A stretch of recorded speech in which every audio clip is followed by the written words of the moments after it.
बहुत बहुत अभिवादन। बहुत बहुत शुक्रिया श्री सत्य चौधरी जी का, जिन्होंने पेरेंटिंग और करियर गाइडेंस जैसे मुद्दे को लेकर मुझे आमंत्रित किया, मैं अपने अनुभव शेयर कर सकूं। बहुत इम्पोर्टेंट मुद्दा है, तो बहुत बहुत धन्यवाद उनका इस मुद्दे को इतना इम्पोर्टेंस देने के लिए। आप सभी का भी बहुत बहुत आभार कि आप सब यहाँ पर मौजूद हैं। बच्चों ने तो बड़ी अच्छी अच्छी प्रस्तुति दी। मैं उन सब के लिए एक बार चाहूँगा कि हम सब ताली बजाएं। बड़ी अच्छी प्रस्तुति से उन्होंने आज के प्रोग्राम से शुरुआत की। मेरा नाम अमित डागर है और मैं एक सर्टिफाइड करियर कोच और पेरेंटिंग कोच हूँ। और जैसा बच्चों ने बताया, मुझे करीब 22 साल का अनुभव है इस क्षेत्र में। मैं बच्चों से, शिक्षा से, पेरेंट्स से, स्कूल से जुड़ा हुआ हूँ, इस क्षेत्र में काम कर रहा हूँ। और लिखना मेरा पैशन और स्किल दोनों हैं।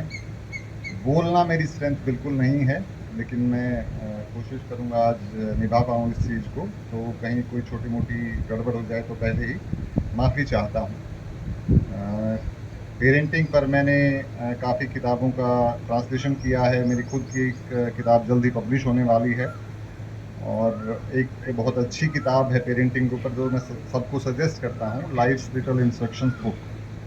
बहुत अच्छी किताब है, इंग्लिश में उपलब्ध है, अगर आप खरीद कर पढ़ सकते हो, अमेज़ोन से आपको मिल जाएगी। पेरेंटिंग के ऊपर काफ़ी अच्छी किताब है। इसका हिंदी में मैंने ट्रांसलेशन किया है, और बहुत जल्द ये पुस्तक आपको मार्केट में उपलब्ध होगी। फिलहाल अगर आप इस पुस्तक को पढ़ना चाहें तो मेरी फेसबुक वॉल पर ये उपलब्ध है। एक श्रृंखला के रूप में मैंने इसे शेयर किया है, तो आप वहाँ से भी इसे पढ़ सकते हैं।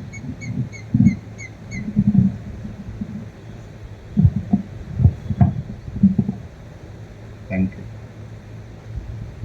अब कुछ समय लूँगा मैं आपका, जिसके दौरान मैं पेरेंटिंग पर अपने कुछ अनुभव आपके साथ शेयर करूँगा, और आपको बताऊँगा कि कुछ बातें जो मेरे हिसाब से इम्पॉर्टेंट हैं, जो पेरेंट्स को करनी चाहिए आज की डेट में। और आपको सुनने की इच्छा हुई तो फिर कुछ बातें ये बताऊँगा कि क्या हमें क्या नहीं करना चाहिए। और दो तीन बातें स्कूल और पेरेंट्स के रिलेशनशिप के ऊपर बताऊँगा। एक दो बातें जो पेरेंट्स, जहाँ मैं सेशन करता हूँ वहाँ पेरेंट्स की कुछ क्वेरीज होती हैं, जो कॉमन सी क्वेरीज होती हैं, उनके भी जवाब देने की कोशिश करूँगा। ये सारा निर्भर है कि आप कितना इंटरेस्ट दिखाते हैं। किसी प्रकार का ज्ञान बिल्कुल नहीं देने वाला हूँ मैं आज यहाँ पे। सारे मेरे अनुभव हैं जो मैं शेयर करूँगा। हो सकता है आप सहमत हों, हो सकता है आप सहमत ना हों, आपके अलग तरह के अनुभव होते हैं, मैं उनका सम्मान करता हूँ। इसलिए ज्ञान बिल्कुल नहीं दूंगा। ज्ञान देने के दो नुकसान होते हैं कि एक तो सबके पास खुद का ही इतना होता है, आज की दौर में इतनी ज़्यादा इंफॉर्मेशन उपलब्ध है कि सबको लगता है कि कोई ज्ञान दे रहा हो तो वो कहते हैं जी आप वाले ज्ञान को मैं कहाँ रखूँगा। दूसरा, जितना हम ज्ञान देते हैं तो सबको खुद वाला ही अच्छा लगने लग जाता है कि इससे बढ़िया तो मैं बता सकता हूँ इस मुद्दे पर। तो इसलिए ज्ञान बिल्कुल नहीं। कुछ कहानियों के माध्यम से आपको पेरेंटिंग की बातें बताने की कोशिश करूँगा। और ऐसा भी समझ सकते हैं कि कुछ बातें मैं आपको याद दिलवाने आया हूँ, क्योंकि लगभग हो सकता है ये सारी बातें आपको पता हो। तो हमारी बहुत शॉर्ट मेमोरीज होती हैं, तो हमें रिमाइंडर चाहिए होता है। तो मैं कुछ पेरेंटिंग पर बातें आपको रिमाइंड करवाने वाला हूँ। और पेरेंटिंग पर कुछ कहूँ उससे पहले इस जनरेशन के बारे में जो हमारे साथ बैठी है, इसके बारे में कुछ कहना चाहता हूँ। ये बड़ी अलग तरह की जनरेशन है ना। और इनके बीच और हमारे बीच करीब 25 से 30 साल का फ़र्क होता है। अगर हम ये समझ लेंगे कि किस तरह की जनरेशन है, तो हमारी पेरेंटिंग जो है बहुत आसान हो जाएगी। जिस माहौल में ये पल बढ़ रही है वो भी बहुत अलग है। तो हमें इनकी पेरेंटिंग भी बहुत अलग तरीके से करनी होगी। जैसी हमारी पेरेंटिंग हुई है, हम उन पेरेंटिंग स्किल्स के साथ इन बच्चों की पेरेंटिंग नहीं कर सकते हैं। और जो गैप है, जो मैंने बताया 25 से 30 साल का गैप होता है इनके बीच, लगभग हर जनरेशन के बीच ही होता है, तो वो हमारे बीच है इस समय में। तो अगर आप ये समझ लेते हैं कि हमें इनकी पेरेंटिंग कैसे करनी है, तो जो भी आपका बिहेवियर होगा या इनका होगा, तो इतना हमें बुरा नहीं लगता। और मैं कहता हूँ ये बहुत स्मार्ट जनरेशन है, और इनको हैंडल करने के लिए आपको इनसे स्मार्ट होना पड़ेगा। स्मार्ट होने पर एक छोटी सी कहानी आपको सुनाता हूँ। इंदिरा नूई जी का अगर आपने नाम सुना हो, पेप्सिको की इंटरनेशनल लेवल पर सीईओ थी। और जब वो सीईओ बनी तो उनकी बेटी स्कूल में पढ़ती थी। आप समझ सकते हैं इंटरनेशनल लेवल पर पेप्सिको जैसी कंपनी का सीईओ होना कितना प्रेशर वाला जॉब होता है। तो उनकी बेटी जो स्कूल में थी, उसे हमेशा ये शिकायत रहती थी कि मम्मी जो है पीटीएम्स में, स्कूल फंक्शंस में नहीं आती। इंदिरा नूई जी के पास समय नहीं होता था, बड़ा ऑब्वियस सा है। तो उनके बीच ये टसल रहती थी। बच्चों को होता है कि भाई मेरे पेरेंट्स में स्कूल के फंक्शन में आए। एक पीटीएम आने वाली थी, उनकी बेटी ने फिर जिद की इंदिरा नूई जी से कि इस बार आपको पीटीएम में पक्का आना। इंदिरा नूई जी ने भी जैसे कैसे हाँ भर ली कि ठीक है बेटा मैं आऊँगा। और वही होना था जो पीटीएम हुई, और इंदिरा नूई जी उस पीटीएम में नहीं जा पाई। नहीं जा पाई तो शाम को जब वो घर पहुंची, उन्हें पता था उनकी बेटी का क्या रिएक्शन होने वाला। उनकी बेटी बहुत नाराज़ हुई कि आपने प्रॉमिस किया था, आप पीटीएम में नहीं आई, आप मुझे टाइम नहीं देती, जैसे बच्चे कंप्लेन करते हैं। वही उनके बीच टसल सी हुई, और सब बच्चों के पेरेंट्स आए हुए थे, आप ही नहीं आए हुए थे। उन्होंने इस तरीके से बहस की। इंदिरा नूई जी ने क्या किया, उन्होंने बेटी से पूछा, एक बच्चे का नाम लिया, उन्होंने पूछा क्या उस बच्चे के पेरेंट्स आए थे। बेटी ने कहा नहीं, उसके पेरेंट्स तो नहीं थे। उन्होंने फिर एक और बच्चे का नाम लिया कि क्या उसके पेरेंट्स आए थे। उनकी बेटी ने कहा नहीं। तो ऐसे ही उन्होंने 6-7 बच्चों के नाम लेकर अपनी बेटी से पूछा कि क्या इनके पेरेंट्स पीटीएम में थे। उनकी बेटी ने कहा नहीं थे। तो अब वो बेटी समझ गई थी कि इंदिरा नूई जी ने क्या किया था। इंदिरा नूई जी ने स्कूल से ये पता कर लिया था कि किस किस बच्चे के पेरेंट्स नहीं आए थे पीटीएम में। तो उन्होंने अपने आप को, उन्हें पता था शाम को जब वो जाएंगी तो घर पे बहस होगी, उनकी बेटी से लड़ाई होगी इस बात को लेके। तो उन्होंने अपनी बेटी से एक स्टेप अहेड रहते हुए, एक स्टेप स्मार्ट रहते हुए ये पता कर लिया था। तो वो अपनी बेटी को शांत कर पाई इस बात के ऊपर। जब बेटी ने देखा कि मम्मी के पास सारी जानकारी है तो वो उतनी नाराज नहीं हुई। उन्होंने बेटी को समझाया कि मेरे ऊपर प्रेशर है।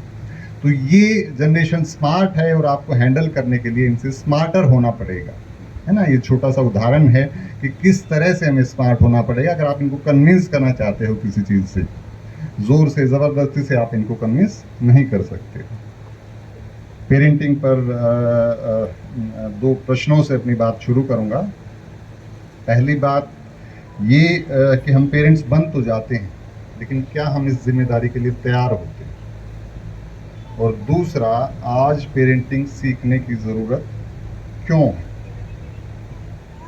पहली बात, क्या हम इसके लिए तैयार होते हैं, तो मैं अधिकतर केसेस में कहता हूँ कि हम इसके लिए तैयार नहीं होते हैं।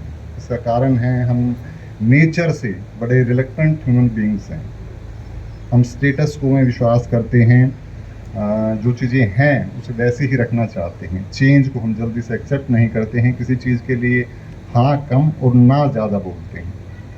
तो पेरेंटिंग, हमारा स्टेटस बदलता है। जो छोटे बच्चे हैं वो बड़े नहीं होना चाहते, बड़े वाले स्कूल नहीं जाना चाहते, स्कूल वाले कॉलेज नहीं जाना चाहते, और जो कॉलेज में है वो बाहर निकल के नौकरी नहीं करना चाहते, और जो नौकरी कर रहे होते हैं वो शादी नहीं करना चाहते, और जो शादीशुदा हैं वो पेरेंट नहीं बनना चाहते।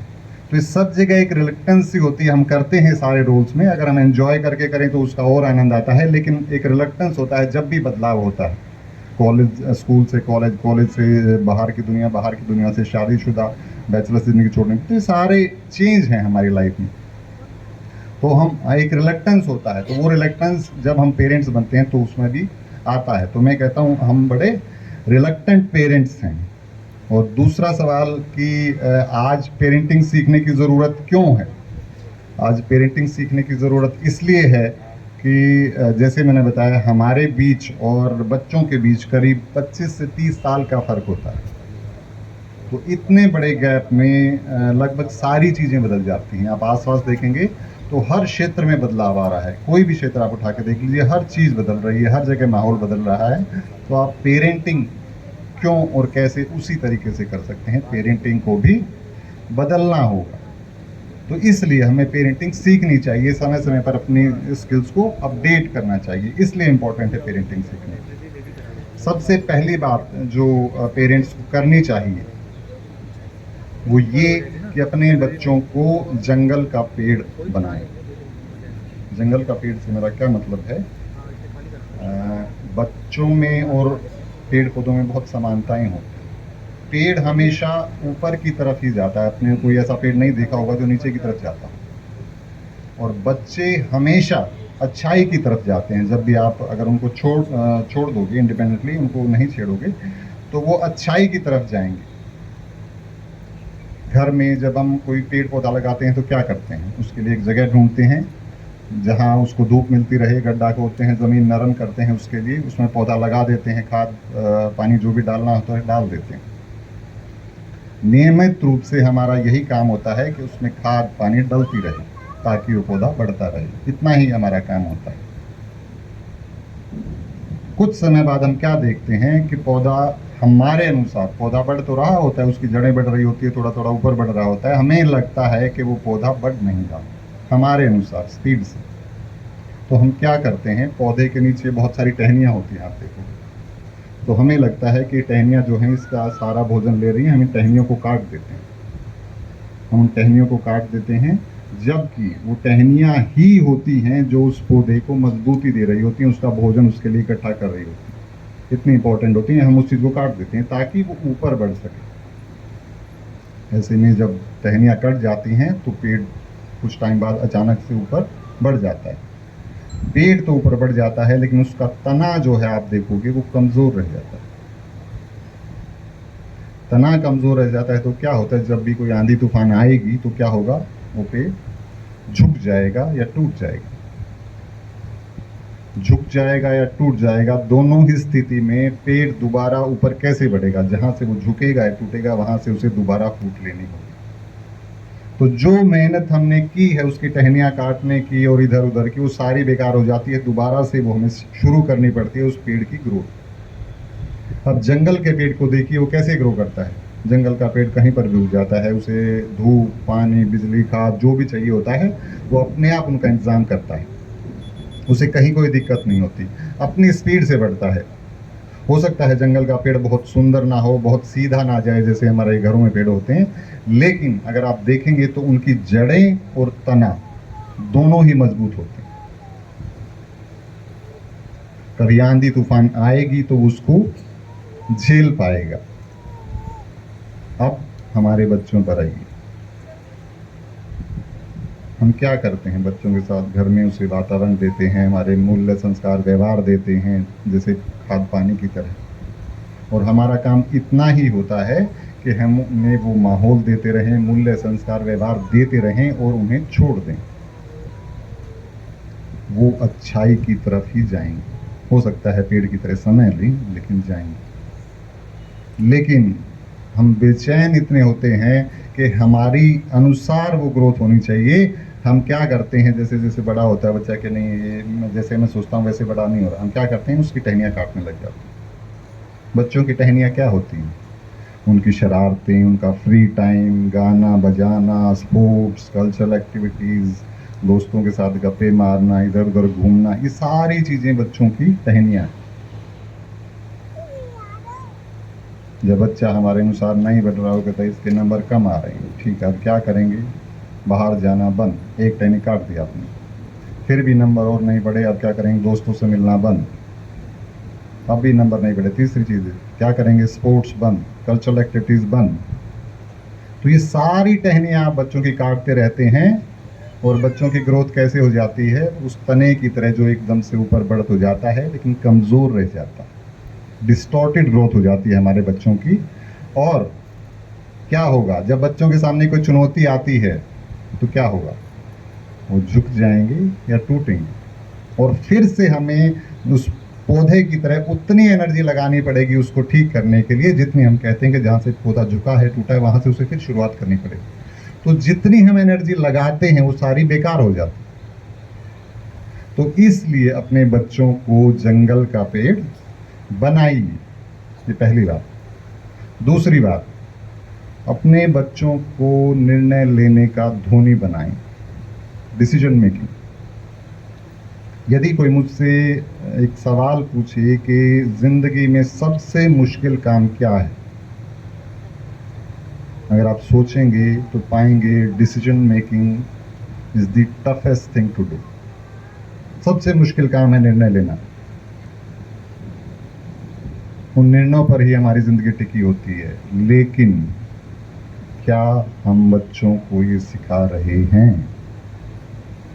कितनी इंपॉर्टेंट स्किल है जिसके ऊपर उनकी जिंदगी टिकी हुई है, और वो स्किल हम बच्चों को नहीं सिखा रहे। धोनी का नाम मैं इसलिए लेता हूँ, क्रिकेट का भी इसलिए लेता हूँ, क्योंकि क्रिकेट में अगर आप देखेंगे तो एक गेम के अंदर कितने डिसीजंस लेने होते हैं, और धोनी जो है डिसीजन लेने के माहिर हैं, बहुत अच्छे हैं, बहुत अच्छे तरीके से डिसीजन लेते हैं, और जो डिसीजन लेते हैं उन पे टिकते हैं।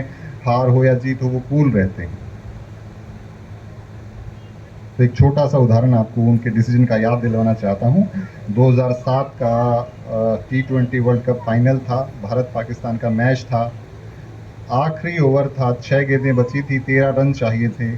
मिसबाह उल हक बैटिंग कर रहे थे। सवाल ये था कि बॉलिंग कौन करेगा, आखिरी 6 गेंदें कौन डालेगा। 13 रन T20 में बहुत ज़्यादा नहीं होते। धोनी ने सोच विचार के जोगिंदर शर्मा को, जो हरियाणा से ही हैं, उनको बॉलिंग दी। बहुत इनएक्सपीरियंस थे उस सिचुएशन के लिए, लेकिन उन्होंने एक डिसीजन लिया, जोगिंदर शर्मा को बॉलिंग दी। जोगिंदर शर्मा ने पहली बॉल डाली तो वो वाइड थी। सभी ने कहा क्या डिसीजन लिया है, धोनी ने गलत डिसीजन ले लिया, जोगिंदर शर्मा को बॉलिंग दे दी, गलत डिसीजन, वाइड बॉल डाल दी। 1 रन तो वैसे ही कम होगा। 6 बॉल 12 रन। जोगिंदर शर्मा ने दोबारा से पहली बॉल डाली, डॉट बॉल। सबको लगा चलो ठीक है। दूसरी बॉल जोगिंदर शर्मा ने डाली, फुल टॉस गई, मिसबाह उल हक ने उसके ऊपर छक्का मार दिया। सब फिर कोसने लगे धोनी को कि क्या डिसीजन ले लिया, जोगिंदर शर्मा को बॉलिंग दे दी, हरवा दिया धोनी को। कोई बात नहीं। तीसरी बॉल जोगिंदर शर्मा ने डाली, मिसबाह उल हक बैटिंग कर रहे थे, आखिरी विकेट थी। मिसबाह उल हक ने स्कूप किया पीछे, बॉल हवा में गई, पीछे श्रीसंत खड़े थे, उन्होंने कैच पकड़ा, और इंडिया जो है वर्ल्ड चैंपियन बना T20 में 2007 में। तो ये डिसीजन लेना कितना इंपॉर्टेंट है आपके लिए। और धोनी, मैं बार बार इसलिए कहता हूं कि उस दिन इंडिया मैच जीत गया तो वर्ल्ड चैंपियन बन गया। अगर हार भी जाता तो धोनी को बहुत फर्क उससे नहीं पड़ना था। वो अपनी सोच समझ से एक डिसीजन लेते हैं और उसके ऊपर टिकते हैं कि ठीक है, मैंने कुछ सोच के एक डिसीजन लिया है, जीत भी होगी और हार भी होगी, डिसीजन दोनों मेरे हैं। तो इसलिए हम क्या करते हैं, हम बचपन से बच्चों के डिसीजन लेने लगते हैं। तू ये खा ले, तू ये पहन ले, तू यहाँ जा, तू यहाँ मत जा, तू पढ़ ले, तू सो जा। कितने डिसीजन लेते हैं हम, आप सोच के देखिए। हर रोज हम अपने बच्चों के लिए डिसीजन ले रहे होते हैं, जबकि हम आसानी से कहते हैं, बच्चा हमारे पास आता है कि मम्मी पापा मैं क्या पहनूं, तो बेटा तेरे को जो अच्छा लगता है पहन। एक डिसीजन लेना सिखा दिया आपने उसे। आप ये कहते हो बेटा ये पहन ले, उसकी जगह डिसीजन आपने ले ली, आपने उसे एक छोटी सी स्किल से डिप्राइव कर दिया। बहुत इंपॉर्टेंट बात है, ध्यान रखिए। हम डेली इस काम को करते हैं। डेली बच्चा छोटी छोटी बातें, कितनी बातें पूछता है आपसे। और अगर आप ये कहें कि बेटा जिंदगी तुम्हारी है, डिसीजन तुम लो, तो वो डिसीजन आज तो ये बहुत छोटे छोटे हैं, लेकिन जिस दिन बड़ा डिसीजन लेना होगा धोनी की तरह, उस दिन वो बड़ा डिसीजन भी ले पाएगा। लेकिन अगर आप ही उसके डिसीजन लेते रहोगे तो जब वो बड़ा होगा वो आपसे ही डिसीजन पूछेगा कि मम्मी पापा मैं क्या करूं। तो इतनी इंपॉर्टेंट स्किल और हम बच्चों को बिल्कुल नहीं सिखा रहे, कोई पेरेंट नहीं सिखा रहा। हमें शायद पता भी नहीं है कि इतनी इंपॉर्टेंट स्किल है। अनामिका जी की एक लाइन है, पढ़ता हूँ आपके लिए, बहुत अच्छी है। न लांघे सीताएं लक्ष्मण रेखाएं, तो रावणों का वध कैसे हो। लक्ष्मण ने मना किया था सीता जी को लक्ष्मण रेखा लांघने के लिए, लेकिन वो फिर भी उस रेखा से बाहर आई और उस वजह से रावण का वध हुआ। तो डिसीजन आपको लेने होते हैं, वो सही भी होंगे गलत भी होंगे, लेकिन दोनों डिसीजंस ही हमारे हैं। और हमें बच्चों को ये सिखाना है कि डिसीजन लीजिए, सही भी होंगे गलत भी होंगे, लेकिन डिसीजन लेना चाहिए। तीसरी बात, पेरेंटिंग में पेशेंस, धैर्य की बहुत ज़रूरत होती है। और जब पेशेंस की बात आती है तो मैं सुनील दत्त जी का नाम लेता हूँ। संजय दत्त जी के फादर थे। एक इंसान कोई अपने जीवन में शायद कितने गलत काम कर सकता होगा, वो लगभग सारे संजय दत्त जी ने किए होंगे, और उसके बावजूद सुनील दत्त जी ने कभी ये नहीं कहा कि ये बेटा मेरा नहीं, मैं इसे बेदखल करता हूँ, इससे मेरा कोई रिश्ता नहीं। सुनील दत्त जी की क्या हैसियत थी, आप सोचिए, उनका कितना रुतबा था, कितना नाम था, कितनी सामाजिक जमा पूंजी थी उनकी। वो बहुत आसानी से कह सकते थे कि नहीं, संजय दत्त मेरा बेटा नहीं, लेकिन अंत तक संजय दत्त जी कितने भी बड़े हुए हों, उन्होंने ये उम्मीद नहीं छोड़ी, उसका हाथ नहीं छोड़ा कि ये मेरा बेटा नहीं है। उन्हें उम्मीद थी, उन्हें हौसला था कि मैं, ये मेरा बेटा है और मैं इसे ठीक करूंगा, सही रास्ते पर लाऊंगा। उन्होंने खुद से ऊपर रखा अपने पेरेंटिंग के रोल। इसलिए मैं उनका उदाहरण देता हूं कि हम कितनी छोटी छोटी बातों में कहते हैं बच्चों के, तूने लाया कि तूने मेरी नाक कटवा दी, तूने ये कर दिया, तूने, कितनी छोटी छोटी बातों पे। आप संजय दत्त जी को देखिए, उन्होंने किस लेवल पर, अगर बदनामी हम मानते हैं तो सुनील दत्त जी की बदनामी हुई होगी। और वहां से सुनील दत्त जी ने कभी ये नहीं कहा कि संजय दत्त मेरा बेटा नहीं, इसके साथ मेरा कोई रिश्ता नहीं है। अगर वो ऐसा कह देते तो कोई उन्हें ये नहीं कहता कि आपने गलत किया, सभी कहते जी ठीक किया। इसके बावजूद उन्होंने संजय दत्त जी का साथ नहीं छोड़ा, उन्होंने धैर्य दिखाया, उन्होंने पेशेंस दिखाई। तो ये पेशेंस आपको चाहिए सुनील दत्त जी जितनी, कि आप अपने बच्चों के साथ खड़े रहें। कुछ भी बच्चे करें, हैं तो अपने बच्चे, गलत करेंगे, ठीक करेंगे, जो भी होगा। आप ये कैसे कह सकते हैं कि मेरा बच्चा नहीं है, तेरा मेरा कोई रिश्ता नहीं? नहीं, वो हमारा ही बच्चा है। जब भी आपको ऐसा महसूस हो तो सुनील दत्त जी को याद कीजिए। चौथी बात, पेरेंटिंग में निरंतरता और स्पष्टता रखें। क्लैरिटी एंड कंसिस्टेंसी बहुत इंपॉर्टेंट है। एक मूवी आई थी, मुझे नहीं पता आपने देखी या नहीं देखी, पिंक नाम था मूवी का। उसमें एक डायलॉग था, नो मीन्स नो, ना का मतलब ना। इस डायलॉग का मतलब था कि ये बहुत क्लियर आप कुछ कहना चाहते हो, you want to say no, और इसका मतलब नो ही है, इसका और कोई मतलब नहीं है। आप कुछ भी कहें, नो मीन्स नो। तो पेरेंटिंग में आप ये क्लैरिटी रखिए, आपको यस कहना है, नो कहना है, जो भी आप कहें, and then mean it. Yes, you want to say no, it is a no. You want to say yes, it is a yes. छोटा सा उदाहरण और देता हूं आपको।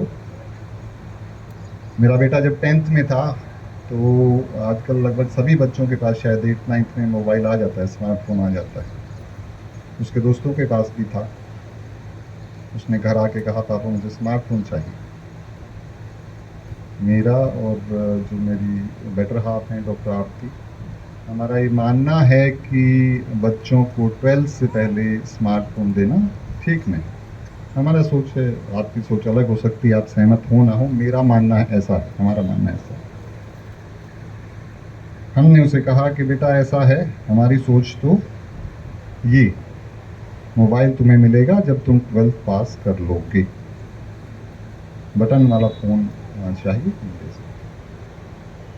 बच्चों को होता है, सब फ्रेंड्स के पास है, मेरे पास क्यों नहीं है, ये वो जो भी छोटी मोटी बहस होती है बच्चे करते हैं जब उन्हें कुछ चाहिए होता है तो। फिर भी हमने उसे कन्विंस किया कि बेटा ये हमारी सोच है, और जैसे मैंने कहा, नो मीन्स नो। बहुत क्लियर थे हम इस बात के ऊपर। इसके साथ ही हमने उसे एक ऑप्शन दिया कि बेटा मोबाइल तो तुझे नहीं दे सकते, तुझे एक कोई भी चीज़ चाहिए जो तेरी मनपसंद की हो, तेरी छूट है, ले ले। उसे जूते बहुत पसंद है, उसने कहा ठीक है मैं जूते लूँगा। कोई बात नहीं, ले ले। उसने शायद 10वीं से 12वीं तक 5-6 जोड़ी जूते लिए होंगे, जो उसे पसंद थे, जब भी पसंद आते थे। कोई बात नहीं। लेकिन आप यकीन मानिए, उन 3 सालों में हमारे बीच मोबाइल को लेकर कभी कोई बहस नहीं, कभी भी नहीं। उसने दोबारा ये नहीं कहा कि मुझे मोबाइल चाहिए। हमने उसे एक ऑप्शन दिया कि जूते लो, उसने जूते लिए और फिनिश। हमने कहा नो मतलब नो। ये क्लैरिटी की बात। आजकल मेरे ख्याल सब पेरेंट्स जो हैं परेशान हैं मोबाइल से, तो इसको हैंडल करने का ये बहुत सिंपल सा तरीका मैंने आपको बताया है। कंसिस्टेंसी की बात आपको बताता हूँ, निरंतरता जिसको कहते हैं, कि हमें वो रखनी चाहिए। जो भी आपकी लाइन ऑफ थॉट है, सही है गलत है डजेंट मैटर, जो भी आपकी सोच है पेरेंटिंग पर, आप उस पर टिके रहिए और कंसिस्टेंट रहिए। आज यस में है, कल नो में है, फिर यस में है, तो आप भी कंफ्यूज हैं और बच्चा भी कंफ्यूज है। अगर आप क्लियर हैं कि आपकी लाइन ऑफ थॉट क्या है, तो बच्चे को भी क्लियर है। जब हमने बेटे को मना कर दिया, बेटी मेरी छोटी थी, वो जब 10th में आई तो मैंने उससे पूछा बेटा मोबाइल चाहिए? उसने कहा नहीं, मुझे मोबाइल नहीं चाहिए, क्योंकि उसे पता था कि हमारा लाइन ऑफ थॉट क्या है। तो चीज़ें आपके लिए आसान हो जाती हैं जब आपने एक बच्चे को समझा दिया कि मोबाइल नहीं मिलेगा। तो बेटी को ये पता था कि मोबाइल मुझे नहीं मिलेगा, उसके लिए कोई बहस हमारे घर में नहीं है। तो ये क्लैरिटी की बात है, तो जो हम पेरेंट्स को लानी चाहिए अपनी पेरेंटिंग में। इसलिए मैं कहता हूँ कि भी कॉन्शियस पेरेंटिंग कीजिए, सोचिए अपनी पेरेंटिंग के बारे में और सीखिए पेरेंटिंग को कि कैसे करनी है। कोई समस्या है तो उसका समाधान क्या है। जोर ज़बरदस्ती या धमका देना ये कोई समाधान नहीं। एक छोटा सा उदाहरण और देता हूँ। मेरी बेटी अब 12th में है। उसने कहा पापा मैं स्कूटर से स्कूल जाऊंगी। हमने कहा ठीक है। तो जैसे बच्चे करते हैं, एक दूसरे दोस्त को बता देते हैं कि मैं मंडे से स्कूटर पर आऊँगी, ये वो एक एक्साइटमेंट हो जाती है सभी बच्चों में। उनकी भी हो गई। मंडे को सुबह स्कूटर पर जाने लगी, तो मैंने कहा हेलमेट कहाँ है? हेलमेट हम सारी एक्साइटमेंट में हेलमेट लाना भूल गए थे। तो मैंने कहा बेटा स्कूटर बिना हेलमेट के हम नहीं चलाएंगे। बच्चे नाराज़ होते हैं, बेटी नाराज़ हो गई, नहीं आप तो हर चीज़ में कानून लाते हो, ये है वो है। ठीक है, मैंने कहा कोई बात नहीं, जब हमें नहीं चलाना तो नहीं चलाना, जैसे कैसे जो भी हो के हमसे स्कूल छोड़ दिया। शाम को स्कूल से बेटी वापस आई तो हम बाज़ार गए, उसकी पसंद का हेलमेट लेके आए और फिर मैंने उसे समझाया कि हेलमेट के बिना हम स्कूटर क्यों नहीं चलाएंगे। आज आप रोड पर देखिए कितने बच्चे टू व्हीलर में बिना हेलमेट के घूम रहे हैं, कितने बच्चे। मैं कहता हूँ आप हेलमेट मत लगाइए, कम से कम बच्चों को तो सुरक्षित रखिए। बिना लाइसेंस आपने स्कूटर दे दिया कोई बात नहीं, हेलमेट तो लगाइए, बच्चों को सेफ तो रखिए उन्हें। टू व्हीलर पर इतना रिस्क होता है कि बच्चा गिरा नहीं और सीधी तो कम से कम अपने बच्चों की सेफ्टी ही देख लो। आप उनको जैसे भी कन्विंस कर सकते हो, जैसे मैंने बताया क्लैरिटी, मोबाइल हो, टू व्हीलर हो, XYZ कुछ भी हो, क्लैरिटी बहुत ज़रूरी है। तो इसलिए स्पष्टता और निरंतरता रखिए अपनी पेरेंटिंग में। 5वीं बात, अपने बच्चों को किसी एक गेम में ज़रूर डालो। इसकी भी एक छोटी सी कहानी सुनाता हूँ। मैं साइकोमेट्रिक टेस्ट करता हूँ, जिससे बच्चों को एक क्लैरिटी आती है कि क्या करियर वो बना सकते हैं और क्या सब्जेक्ट पढ़ सकते हैं। 1 सवा घंटे का टेस्ट होता है, एंड में आपको बताऊंगा क्या है टेस्ट।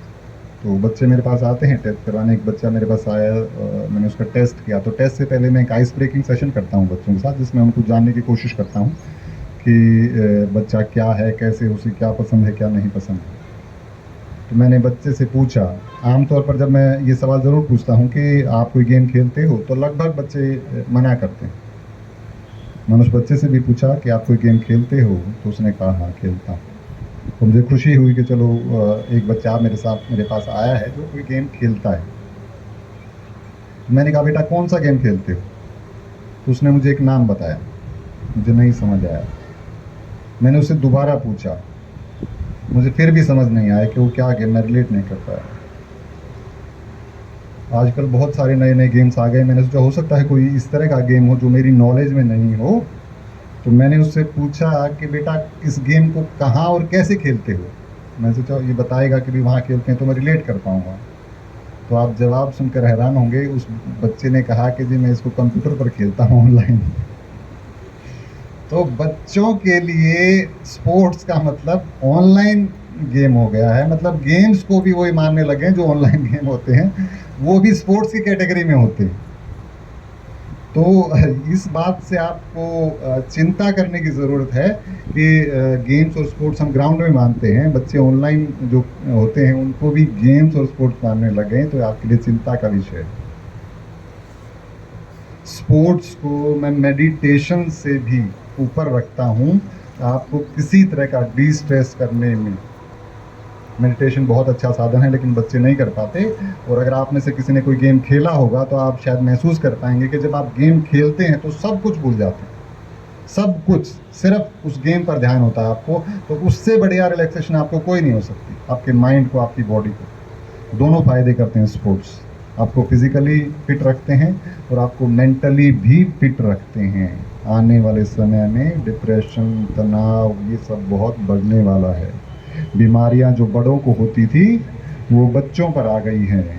तो इसलिए स्पोर्ट्स की इम्पोर्टेंस पहले से बहुत बढ़ गई है। यूनिसेफ की अभी एक रिपोर्ट आई है जिसके अगले 5 साल में हिंदुस्तान में 3.25 करोड़ बच्चे मोटापे का शिकार होंगे। 3.25 करोड़ बच्चे, उसमें आपका बच्चा भी हो सकता है। तो आप सोच लीजिए कि आप बच्चों को गेम में डालना चाहते हैं या नहीं डालना चाहते हैं। छठी बात, सक्सेस एक जर्नी है, मंजिल नहीं। सत्य जी मुझे बता देना जब भी आपको टाइम लगे, ज़्यादा हो रहा है, मैं उसी यस। सक्सेस जो है वो एक यात्रा है। अभी हाल ही में एक पोस्ट बहुत वायरल हुई थी, 24 साल का सॉफ्टवेयर इंजीनियर है बेंगलोर में। उसने ये लिखा था कि मेरी 58 लाख रुपए सैलरी है सालाना, लगभग 5 लाख रुपए महीना, 24 साल उसकी उम्र है। तो आप सोचिए इससे ज़्यादा किसी युवा को क्या चाहिए होता है। हम अपने बच्चों को बार बार कहते हैं कि जी नौकरी बनना है, करियर बनाना है, नौकरी बनना है, करियर बनाना है, और उस बच्चे के पास, उस युवा के पास 24 साल की उम्र में 58 लाख रुपए का पैकेज है। उसने लिखा कि मुझे इस सब में ज़िंदगी में मज़ा नहीं आ रहा, मुझे पैसा सुविधाएं नहीं चाहिए, मुझे दोस्त चाहिए, मैं ज़िंदगी को एंजॉय करना चाहता हूँ। विदेशों में एक कॉन्सेप्ट चल रहा है आजकल, स्टेप डाउन बोलते हैं इसे। स्टेप डाउन का मतलब है कि आप जिस पोजीशन पर हैं, जिस सैलरी में हैं, उससे कम पोजीशन पर, कम सैलरी में आके नौकरी करना। बहुत तेज़ी से ये ट्रेंड बढ़ रहा है विदेशों में। क्यों कर रहे हैं ऐसा? वो कहते हैं हमें ज़िंदगी भी जीनी है, सिर्फ पोजीशन और पैसा नहीं कमाना। पैसा आप भी समझते हैं कि एक लेवल तक ही पैसे की ज़रूरत होती है, एक लेवल तक ही सुविधाओं की ज़रूरत होती है, उसके बाद उसका कोई इम्पोर्टेंस नहीं।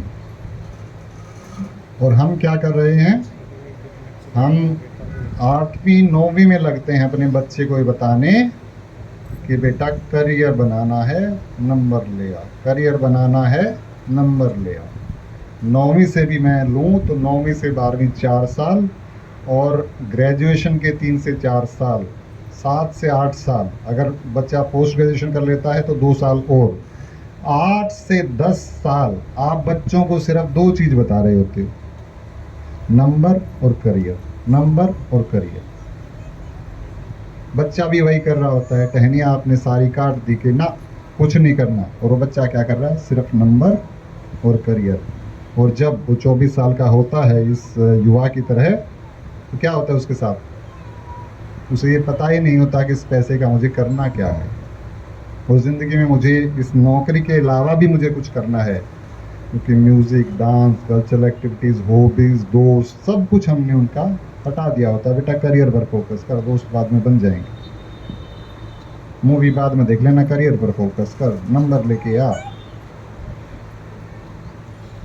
कितना फोकस करते हैं हम इस? तो ये ध्यान देने की ज़रूरत है। और आखिरी बात जो पेरेंट्स को करनी चाहिए, वित्तीय रूप से अपने बच्चों को एजुकेट करें। पैसे की इम्पोर्टेंस बताना बहुत ज़रूरी है बच्चों को। इन द एंड तो हम सब उनको एक करियर के लिए तैयार कर रहे होते हैं कि आप कितना पैसा कमाओगे, उसी के लिए तैयार कर रहे होते हैं। तो उस करियर वो करियर बनने के बाद और वो पैसा मिलने के बाद क्या करेगा बच्चा, उस पैसे का क्या करेगा? कभी सोचा है आपने? जो चीज़ हमने उसे कभी बताई नहीं, वो चीज़ उसको 24 साल का 22 साल का होकर एकदम से कैसे उस पैसे का यूज़ कर लेगा, क्योंकि आपने उसे कभी ये बताया नहीं कि भी पैसे का क्या यूज़ होना है। तो बच्चे छोटे होते हैं, वहाँ से उन्हें पॉकेट मनी देना शुरू कीजिए, थर्ड फोर्थ से, और उन्हें पैसे की इम्पोर्टेंस बताना शुरू कीजिए। साइड फॉर्मूला मैं अक्सर देता हूँ, SIDE। S मतलब सेव, I मतलब इन्वेस्ट, और D मतलब डोनेट, E मतलब expenditure. Save, invest, donate and expenditure. पैसे को खर्च करो, पैसे को बचाओ, उसे इन्वेस्ट करो बढ़ाने के लिए, और कुछ पैसा दान भी करो। 4 चीज़ें आप बच्चों की पॉकेट मनी से बचपन से उन्हें आदत डालें, तो बड़े होकर उन्हें पैसे को लेके बहुत दिक्कत नहीं होगी। पैसे को लेके ये एक गोल्डन फॉर्मूला है जो अगर आप याद रख सकें, साइड में इसको बोलता हूँ, सेव, इन्वेस्ट, डोनेट और एक्सपेंडिचर। चारों चीज़ें आपके आ जाती हैं। इसके अलावा पैसे का हमें क्या करना है, कुछ नहीं बचता। तो ये 7 चीज़ें मैंने आपको बताई हैं, आपको रिमाइंड करवा देता हूँ। पहली बात है, बच्चों को जंगल का पेड़ बनाएं। दूसरी बात, बच्चों को निर्णय लेने का धोनी बनाएं। तीसरी बात, पेशेंस, धैर्य दिखाएं सुनील दत्त जी जितना। चौथी बात, पेरेंटिंग में निरंतरता और स्पष्टता रखें। पांचवी बात, किसी एक गेम में बच्चों को ज़रूर डालें। छठी बात, सक्सेस एक यात्रा है, जर्नी है, मंजिल नहीं। और सातवीं बात, बच्चों को फाइनेंशियली लिटरेट बनाएं, एजुकेट करें। कंटिन्यू करूं और बताऊं? अभी मेरे पास और बातें हैं, अगर आपको रुचि होगी। 5 बातें मेरे पास हैं जो आपको नहीं करनी चाहिए। तो अगर आपकी रुचि होगी तो ही मैं आपको बताना चाहता हूं, मैं बोर नहीं करना चाहता हूं। कितना समय है मेरे पास मुझे पता नहीं, सत्या जी? कोई इशू नहीं है आप लोगों को? ठीक है, 5 बातें मैं आपको और बताता हूं जो पेरेंट्स को नहीं करनी चाहिए। पानी को लेता हूं।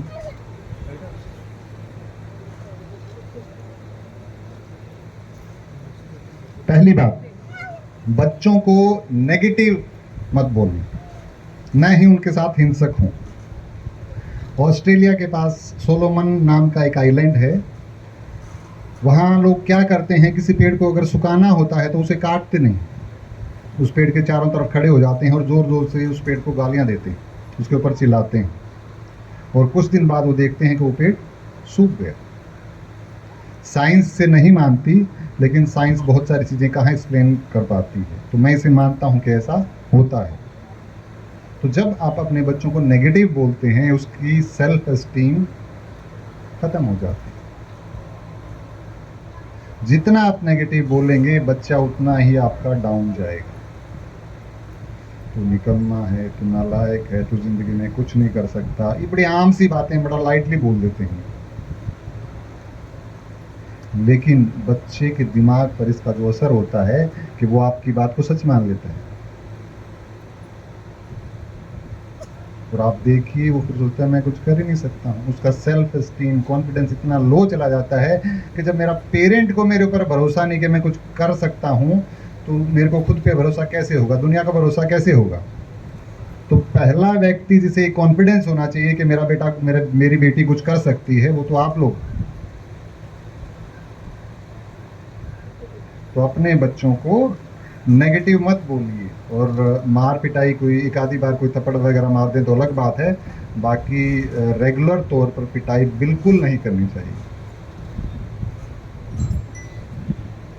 तो ये असर होता है नेगेटिव। वो जैसे हम कहते हैं, कहावत भी है कि शरीर के घाव तो भर जाते हैं, शब्दों के घाव नहीं भरते। और ये कुछ फिल्मों में दिखाते हैं कि हीरो के बाप ने उसको कुछ ऐसे उल्टा सीधा कहा, और फिर वो हीरो अपने जोश में आके घर छोड़ के चला गया, और फिर वो बहुत कुछ बड़ा बन के आता है। ये सब फिल्मों में ही होता है, रियल लाइफ में ऐसा नहीं होता। कभी आप फिल्मों को देख के और बच्चे को एक होके मैं इसको नेगेटिव बोल देता हूँ और ये कुछ बड़ा बन के आएगा, मतलब ऐसा रियल लाइफ में नहीं होता है। तो अपने बच्चों को नेगेटिव मत बोलें। दूसरी बात, बच्चों में किसी तरह का डर मत डालें, किसी भी तरह का। छोटे बच्चों को हम डराते रहते हैं, भूत आ जाएगा, हब हो जाएगा, अंधेरे का डर दिखाते रहते हैं। एक दूसरी तरह का डर हम क्या डालते हैं कि ये मत कर बेटा, ये हो जाएगा, ऐसे करेगा तो ये हो जाएगा, ये करने से वो हो जाएगा। दोनों ही तरह के डर खतरनाक है। अगर आप मुझे 2 बच्चे दें, एक बच्चे का कॉन्फिडेंस 100% हो और उसमें नॉलेज 75% हो, और दूसरे बच्चे की नॉलेज 100%, सॉरी, दूसरे बच्चे का कॉन्फिडेंस 100% हो और नॉलेज उसके पास 75% हो, तो मैं 100% कॉन्फिडेंस वाले बच्चे को चुनना पसंद करूंगा। 75% नॉलेज के साथ तो वो काम कर सकता है, लेकिन अगर उसके अंदर कॉन्फिडेंस नहीं है, अगर उसके अंदर कोई डर है, झिझक है, तो वो बच्चा, उसकी नॉलेज उसको कोई काम नहीं आने वाला। 100% कॉन्फिडेंस वाला बच्चा उससे ज़्यादा कामयाब होगा। तो आप ये मान के चलिए, अपने बच्चों में किसी तरह का डर मत डालिए। डर है तो उसे निकालिए, और ज़बरदस्ती से नहीं, प्यार से। नहीं डरना, तेरे को थप्पड़ लगाऊंगा, थप्पड़ भी वैसी चीज़ है, वो भी एक डर ही। तो प्यार से बच्चे से बात करके, एक छोटी सी कहानी और इस पर सुनाता हूँ आपको।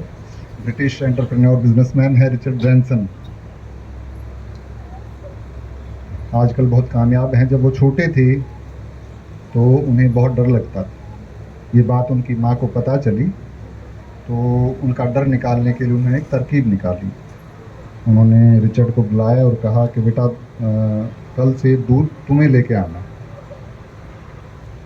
रिचर्ड ब्रैंसन ने कहा ठीक है अभी कोई दिक्कत नहीं, मैं ले आऊँगा।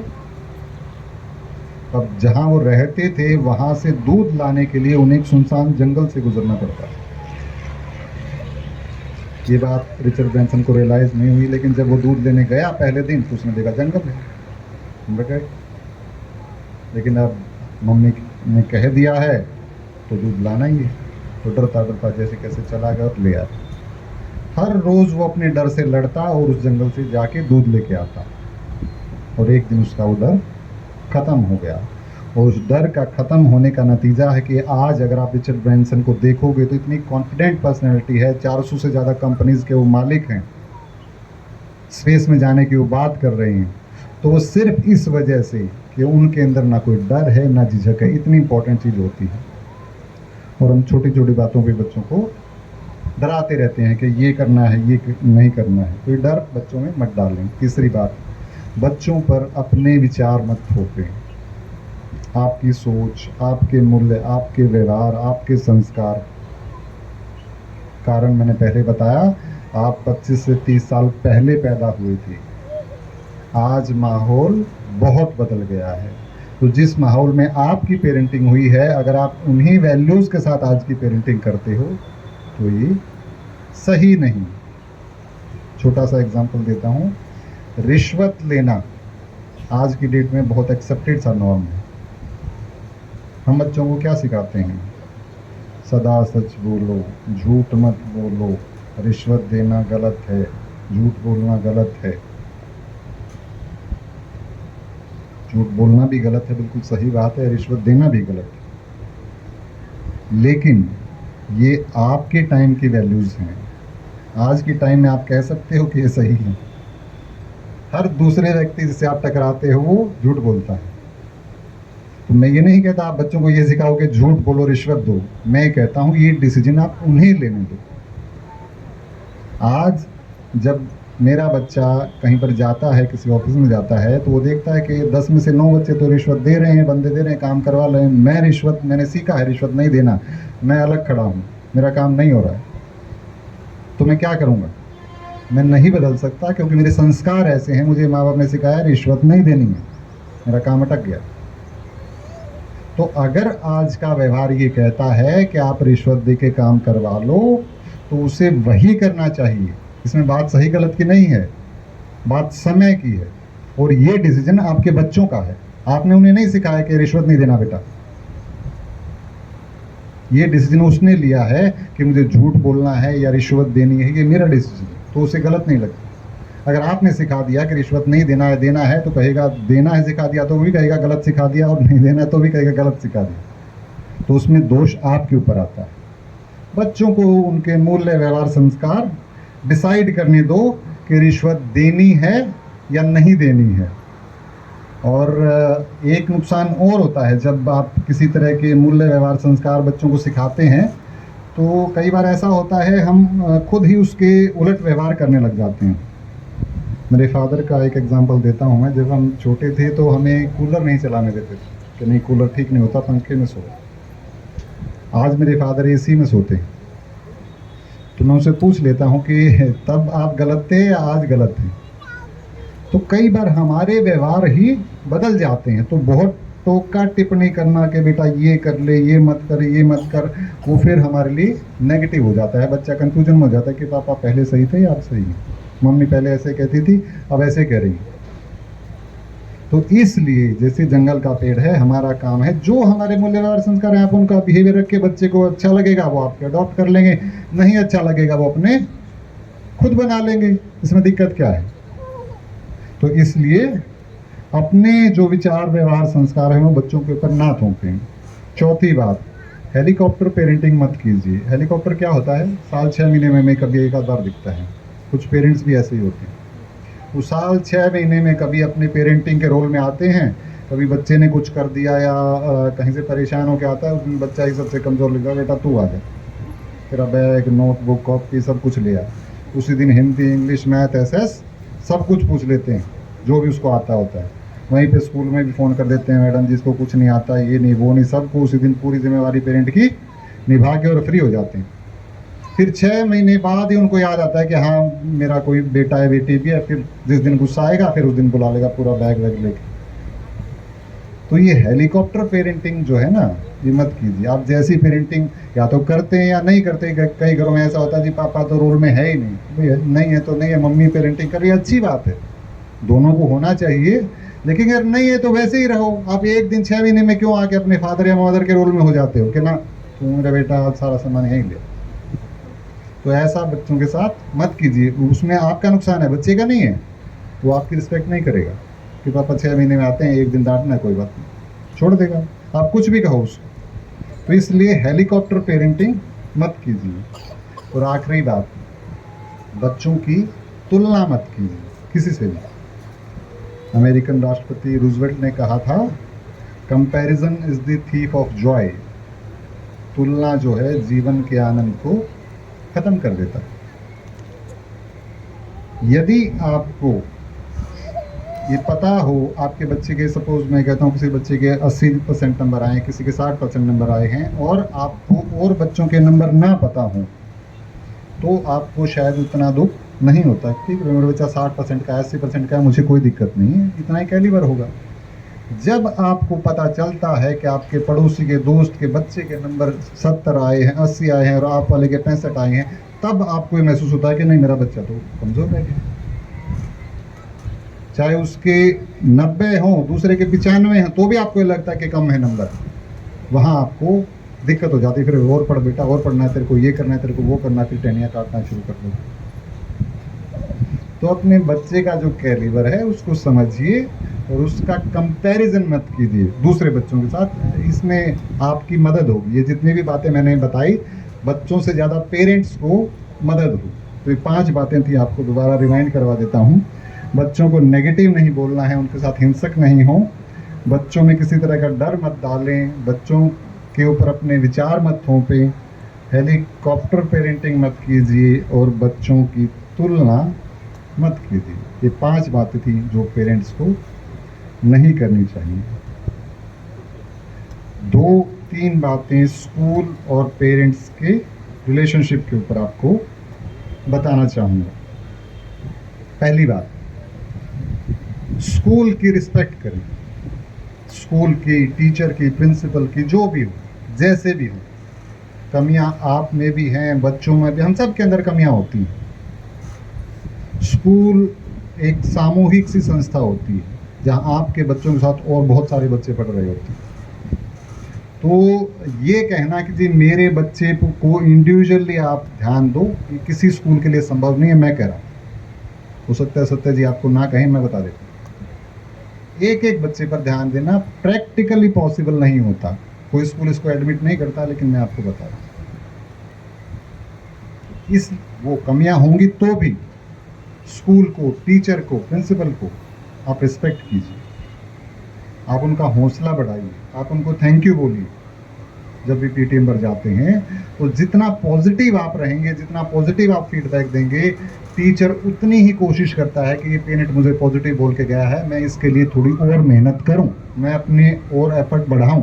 प्रिंसिपल ये एफर्ट करता है कि मैं और मेहनत करूं, पेरेंट्स खुश हैं, पेरेंट पॉजिटिव फीडबैक दे रहे हैं। आप ये कहोगे कि ना जी कुछ नहीं आता, आप कुछ नहीं सिखाते, पेरेंट क्या, स्कूल क्या कहेगा कि इस पेरेंट ने तो खुश होना ही नहीं, इसको चाहे कुछ करो। तो पॉजिटिव फीडबैक दें, हमें पता होता है हमारा बच्चा कैसा है। पॉजिटिव फीडबैक देने से आपका फायदा होगा। टीचर, प्रिंसिपल, स्कूल और मेहनत करेगा। ये आपके फायदे की बात बता रहा हूँ, स्कूल के फायदे की बात नहीं है। कभी भी अपने बच्चों के सामने स्कूल को, प्रिंसिपल को, टीचर को फोन मत करें। कभी बच्चों के सामने नेगेटिव मत बोलें टीचर्स के बारे में, स्कूल के बारे में, प्रिंसिपल के बारे में। आपका बच्चा कभी नहीं पढ़ेगा, बता देता हूँ। जिस दिन आपने रिस्पेक्ट नहीं की टीचर की, स्कूल की, प्रिंसिपल की, आपका बच्चा उस दिन, उसको पता है कि पापा मम्मी तो मेरी साइड हैं, आके बोल देगा जी टीचर पढ़ाती नहीं, आप कहोगे हाँ बेटा सही कह रहे। तो स्कूल की, टीचर की, प्रिंसिपल की, बच्चों के सामने आपको कुछ गलत लगता हो तो भी उनके जाके इंडिविजुअली बताइए। बच्चों के सामने कभी ना कहें कि जी आपका, तुम्हारा स्कूल बेकार है, तुम्हारे टीचर बेकार है, कभी मत कहें। बच्चा इसी चीज को आपके खिलाफ यूज करेगा। आप ही तो कहते थे खराब है, आप ही तो कहते थे पढ़ाते नहीं।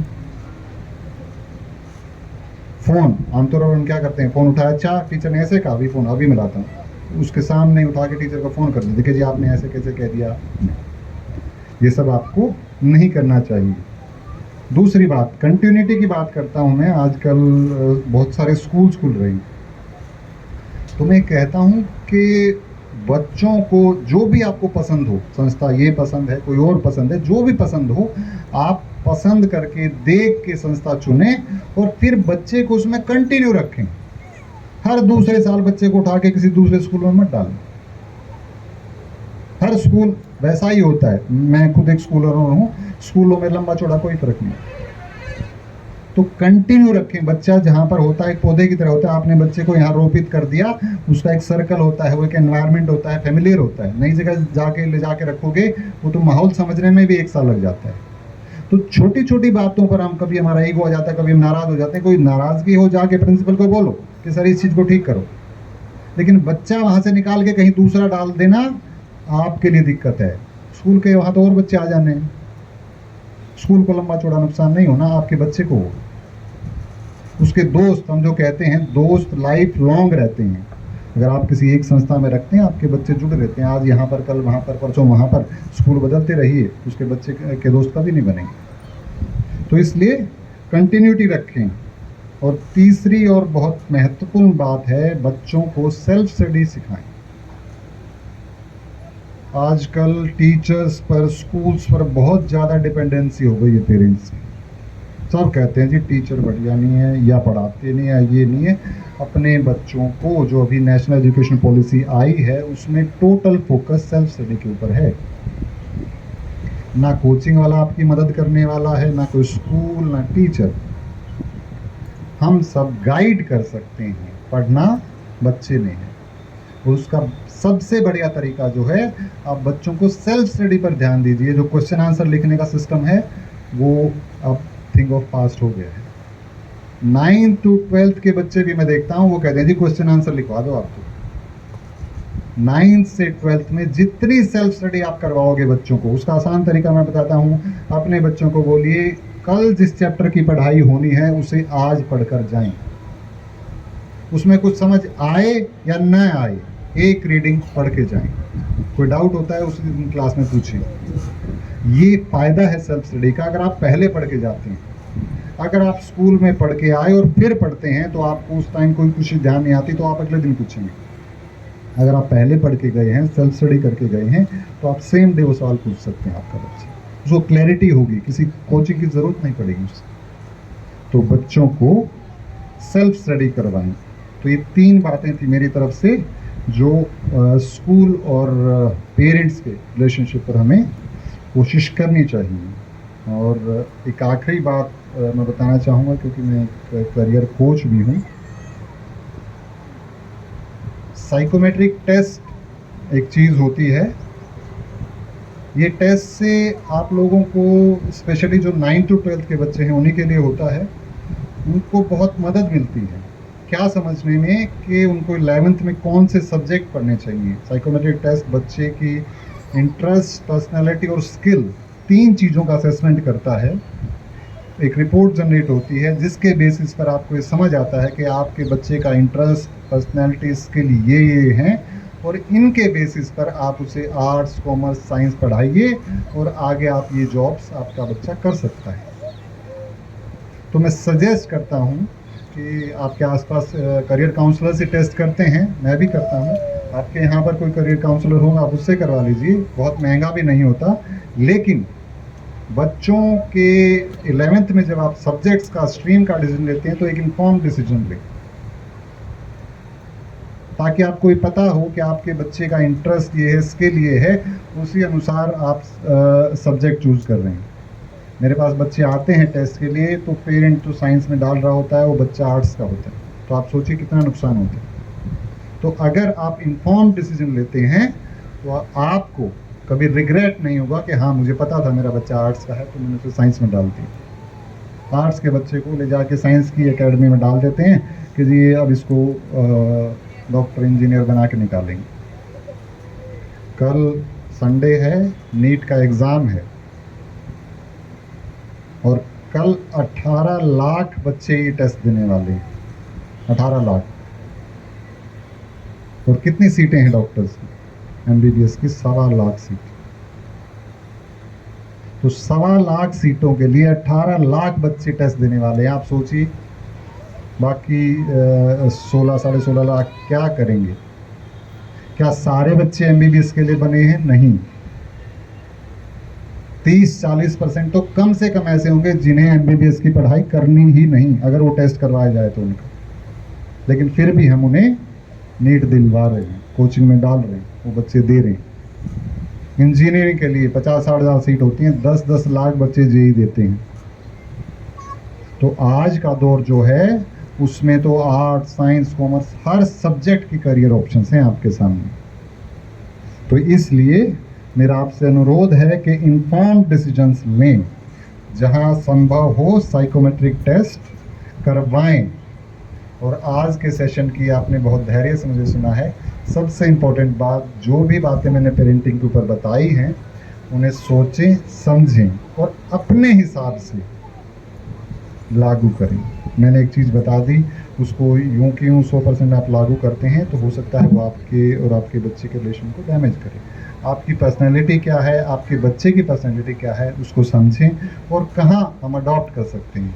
एक चीज़ गोल्डन रूल जो है बच्चों के साथ, कि बच्चों के साथ प्यार ही काम करेगा, ज़ोर ज़बरदस्ती धमकाना बिल्कुल काम नहीं करेगा। ये आप लिख फॉलो में। तो ये अंडरलाइन होती है हर चीज़ की कि बच्चों के साथ प्यार से ही हैंडल करें। ये आज की बात। आप सभी का मुझे सुनने के लिए इतने पेशेंस से आपने सुना, बहुत बहुत धन्यवाद। सत्य चौधरी जी का बहुत बहुत धन्यवाद जो मुझे यहाँ ये अपॉर्चुनिटी दी। और मैं समझता हूँ कि